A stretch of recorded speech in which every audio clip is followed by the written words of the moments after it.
may pumasok pong katanungan sa atin ngayon lang. Tinatanong, ano nga ba ang lasa ng green barley? So, sagutin po natin, no?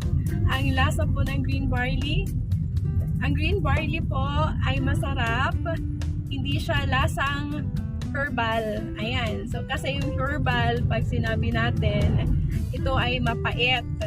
So, hindi po mapait si green barley natin. Wala din siyang aftertaste or sa waray-waray malangto. Dahil si green barley, hindi siya binilad sa araw.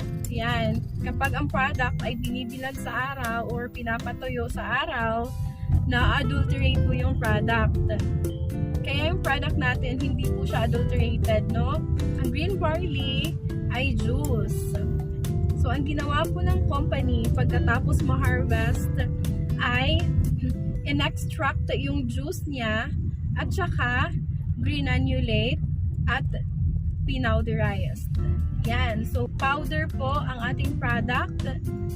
At pag tinimpla mo siya, isi-shake mo lang siya sa bottle at matutunaw na agad. Kasi nga, para siyang juice. Makita nyo po sa bottle, mayroon po siyang fruits dyan.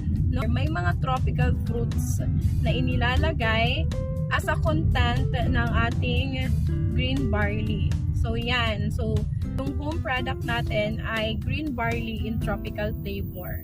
So, ayan po. Hopefully, nasagot po natin yung katanungan niyo po. Ayan po. Thank you, Babu!